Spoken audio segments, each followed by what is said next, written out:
अमृतकाल या विषकाल, नीट विवाद पर राहुल गांधी का सरकार पर वार। देश में मेडिकल प्रवेश परीक्षा नीट यूजी 2026 को लेकर के एक बड़ा बवाल खड़ा हो गया। लाखों छात्रों की मेहनत, उम्मीदें और भविष्य एक बार फिर सवालों के घेरे में आ गई। राष्ट्रीय परीक्षा एजेंसी यानी कि एनटीए ने हाल ही में घोषणा की है कि 3 मई को आयोजित की गई नीट यूजी 2026 परीक्षा को रद्द कर दिया गया और इसे दोबारा आयोजित किया जाएगा।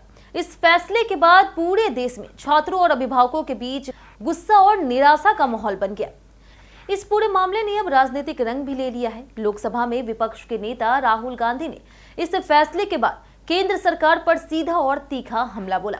राहुल गांधी ने सोशल मीडिया प्लेटफॉर्म एक्स पर पोस्ट करते हुए कहा कि यह सिर्फ एक परीक्षा रद्द होना नहीं, बल्कि 22 लाख से अधिक छात्रों के सपनों, मेहनत और भविष्य के साथ खिलवाड़ है। राहुल गांधी ने अपने पोस्ट में बेहद कड़े शब्दों का इस्तेमाल करते हुए लिखा कि छात्रों की मेहनत को भ्रष्ट भाजपा ने कुचल दिया। उन्होंने कहा कि कई परिवारों ने इस परीक्षा के लिए आर्थिक त्याग किया, किसी ने कर्ज लिया तो किसी ने अपने गहने तक बेच दिए ताकि बच्चे डॉक्टर बनने का सपना पूरा कर सके। लेकिन परीक्षा में कथित पेपर लीक और लापरवाही ने पूरे सिस्टम पर सवाल खड़े कर दिए। राहुल गांधी ने इसे युवाओं के भविष्य के खिलाफ अपराध बताया और कहा कि हर बार पेपर माफिया बच निकलता है, जबकि ईमानदार और मेहनती छात्र इसकी सजा भुगतते हैं। उन्होंने अपने पोस्ट में एक और तीखा बयान देते हुए लिखा कि अगर योग्यता की जगह पैसा और पहुंच तय करने लगे तो फिर शिक्षा का क्या मतलब रह जाता है।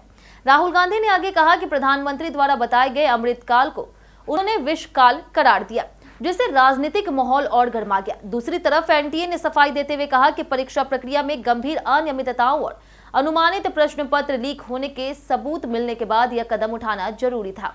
एजेंसी ने बताया कि भारत और विदेश में लगभग 22 लाख से अधिक छात्रों ने ये परीक्षा दी थी। सरकारी एजेंसियों के अनुसार जांच में ऐसे इनपुट मिले जिनसे पता चलता है कि परीक्षा से पहले ही कुछ प्रश्नों के सेट उम्मीदवारों तक पहुंच चुके थे, जो असली पेपर से काफी मिलते जुलते थे। इसी के आधार पर सीबीआई जांच भी शुरू कर दी गई है और सरकार अब घोषणा की है कि परीक्षा दोबारा नई तारीखों पर आयोजित की जाएगी, जिसकी जानकारी जल्द ही दी जाएगी। लेकिन इस फैसले से छात्रों के बीच भारी असंतोष है, क्योंकि महीनों की मेहनत फिर से अनिश्चितता में चली जाएगी। कुल मिलाकर के नीट रद्द होने का यह मामला सिर्फ एक परीक्षा का विवाद नहीं रहा, बल्कि यह अब शिक्षा व्यवस्था, पारदर्शिता और राजनीतिक आरोप प्रत्यारोप का बड़ा मुद्दा बन चुका है। और इसी बीच राहुल गांधी का बयान इस पूरे विवाद को और ज्यादा गर्मा रहा, जिसमें यह मुद्दा आने वाले दिनों में और भी बड़ा राजनीतिक तूफान बन सकता है।